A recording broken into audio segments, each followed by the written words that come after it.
Now for our story. It was late dusk of a cold, windy day.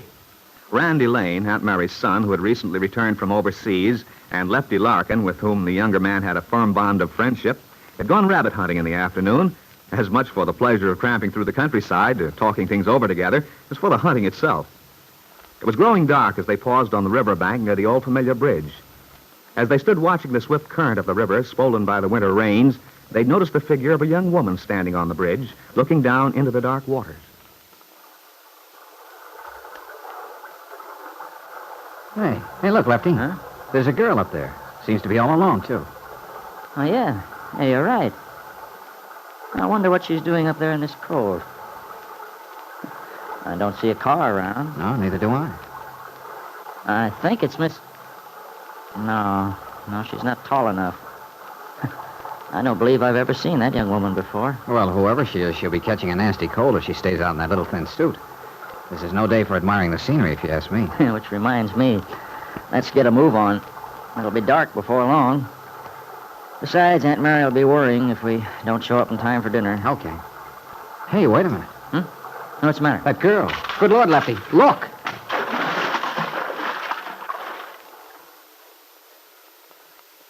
The old railing had torn loose. The men were horrified to see the girl fall into the icy waters which swirled beneath. After the first instant of paralyzed shock, Randy had torn off his jacket, had plunged in, and fought his way toward the place where the girl had disappeared. As Lefty stands on the bank, watching anxiously... Hold on. Hold on. There, I've got you. Over here, Randy. Good work, boy. Okay. There, you're all right now. Here, I'll take her shoulder. Oh, thank the Lord we were here. Got there just in time. Yeah, under the bank here, Randy. Out of the wind. Okay, Lefty. Now, you're all right. Just lie still. Here, Randy. Here. Put my jacket around me. Yeah, good idea. Let's get a fire going, Lefty. Yeah, I'll get some wood. Hey, any coffee left in the thermos? I think so. Over there in the bank, right where you went in. Okay. Yeah, I found it. Oh, please. Here, now, here's some hot coffee. It'll make you feel better. Yeah, now. Just drink it down. I'll have a fire going in no time. Good. Oh, gosh. Don't tell me I'm out of matches. No. Now, here they are. Oh, darn that wind.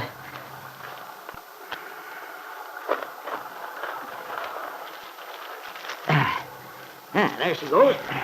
Why, I'm sorry to be so... Don't talk now. Plenty of time later. Lefty, we've got to get her home.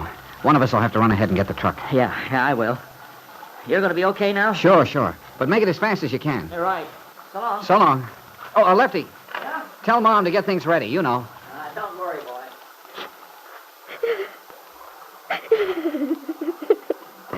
There, now, you mustn't cry like that. You're safe now. Safe? No. Oh, yeah, sure you are. Look, don't be frightened. It's all over. I've always said that old bridge was a menace. I'm sure glad we happened along when we did. Oh, here now. Give me your hands. Got to get that circulation going. I'll have you nice and warm in no time. Yeah. That feels better, doesn't it? Please don't. Now, the feet.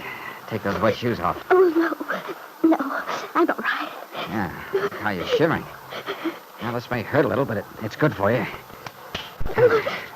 I'm sorry. It's the best way, though. There.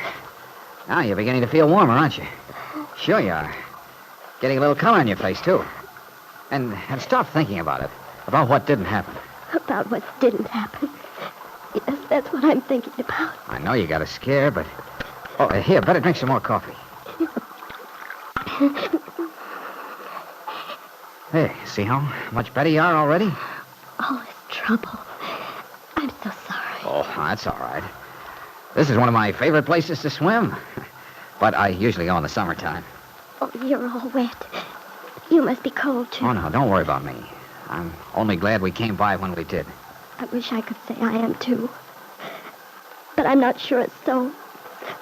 I almost wish you'd left me. Oh, hey, you don't mean Oh, that. I do. Perhaps it was intended to be that way. Oh, you don't really wish you were at the bottom of that river now? You can't. Well, that's no way to die. A pretty girl like you.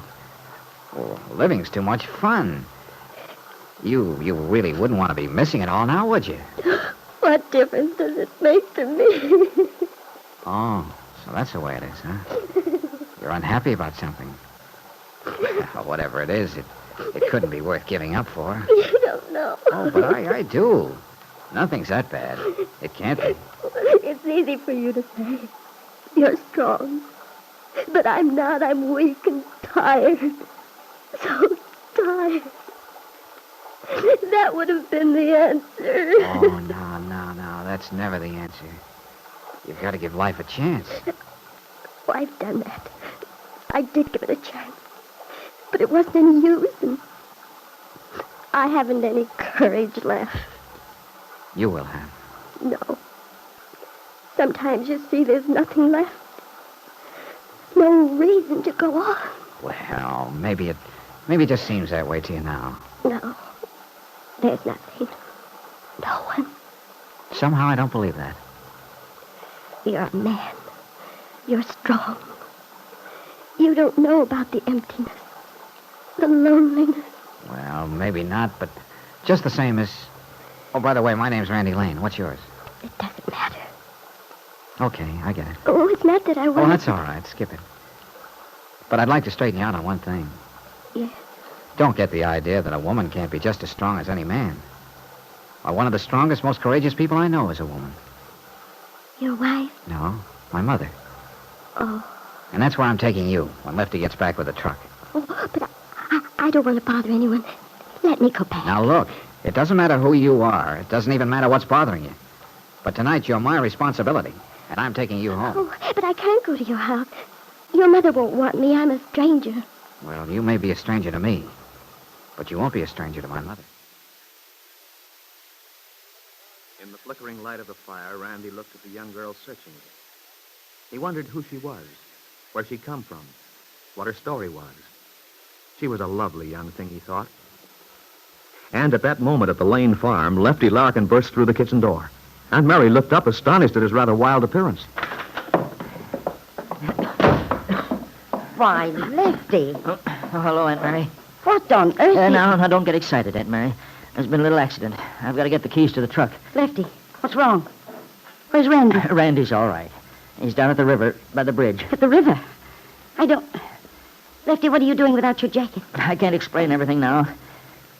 I put it around the girl. What girl? What are you talking about? Oh, some girl who fell off the bridge. Oh, Lefty. No. Yeah, the railing gave way. Randy went in after her. He got her out all right. Now I've got to take the truck back. Well, of course. You must bring her here. Yeah, we'll be back right away. Well, hurry, Lefty. It's so cold and windy. They must be freezing out there in wet clothes. I'll get a bed ready. Yeah, and you better call Doc Lewis, Aunt Mary. I'm afraid that young woman's in pretty bad shape. She's had quite a shock. Well, of course she has, the poor thing. I'll call the doctor right away. Oh, wait, Lefty. Better take a blanket with you. Okay. Now, don't worry, Aunt Mary. She's going to be all right. Oh, I hope so. Lefty, Yes, Aunt Mary? do you know who the girl is? Is she someone from around here? No, I don't. I never saw her before.